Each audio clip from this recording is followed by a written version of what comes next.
The following opinions are solely those of BoatTEST.com and its test captain. Hi, Christopher Hughes for BoatTEST.com. Today we're going to take a detailed look at the features of the 320 Outrage from Boston Whaler. Now, she's built for fishing, but there's also a lot of comfort items. Let's see what she has to offer.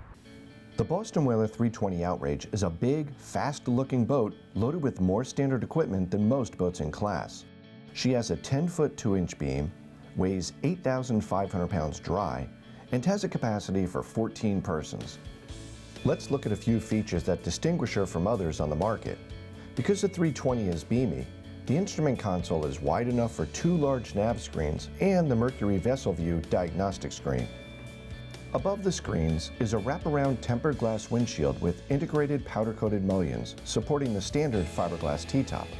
The windshield has a pantograph wiper with washer. It also provides plenty of protection, as it did on test day, which was rainy and snotty. Overhead is a large electrically actuated windshield vent, well appreciated on muggy days, and the window design itself enhances the overall good looks of the 320. Looking inside the console, I'm 6'3" and was able to easily step inside the head compartment and stand up inside. The standard head is vacuum flush with a holding tank.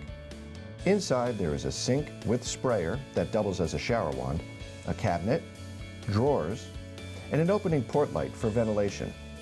There's also room for 3 fishing rods, the main stereo unit, and the battery switches. Boston Whaler understands that security is always a concern, and that's why this compartment is lockable, which makes it a safe place when you leave the boat alone at the dock. The standard fiberglass T-top itself has a convenient electronics box overhead, red and white dome lights, floodlights for the cockpit, 5 rod holders, and handy life jacket storage as well. There are also molded-in pads on the top for outriggers and electronics. One of the things I liked as a distinguishing feature is what Boston Whaler calls a deluxe leaning post. Actually, it's much more than a leaning post. Rather, it's a magnificent seating structure. Okay, maybe that's pushing it, but the helm and companion seats themselves are robust, made on stainless steel frames, and use several densities of foam along with premium vinyls to provide an exceptionally comfortable seat.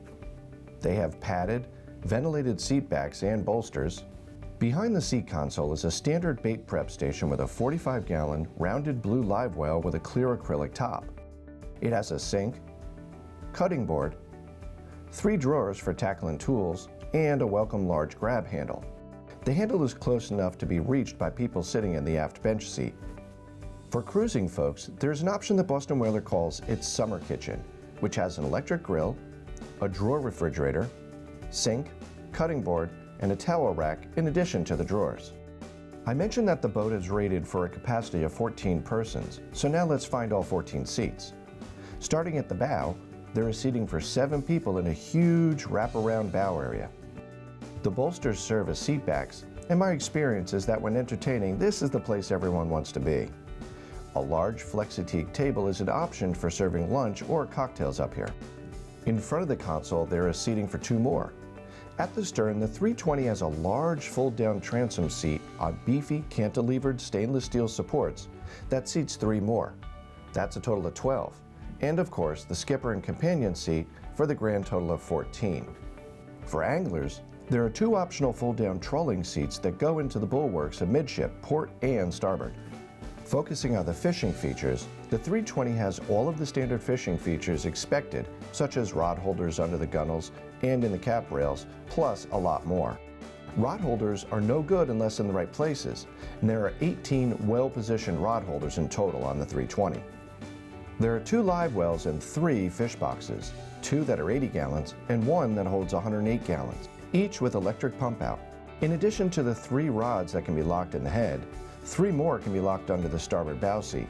Perhaps most important of all is the 28-inch cockpit depth and the 360-degree bolsters that support anglers no matter where they are. Boston Whaler believes in doing virtually everything first class, including the hardware, which is all 300 series stainless steel. There are 9 8-inch cleats on the boat. 2 more stern cleats are inside the cockpit, reached by 2 handsome hawse pipes inside the covering boards. 2 more hawse pipes amidship lead to cleats mounted again below the decks on the hull side. Bow cleats are mounted forward in special molded-in pockets to keep from snagging lines. and the 9th one is in the anchor locker. The 320 has a through-the-stem anchor with scuff plate, which looks cool, and it's ready at a moment's notice. The 320 has a sophisticated plumbing system fed by a 40-gallon water tank, a little larger than I've seen on some far bigger boats. Fresh water is pumped to the sink in the head, to the sink in the bait prep center, to the transom shower, and to the anchor locker for washing the anchor, chain, and rode. There is also a raw water washdown.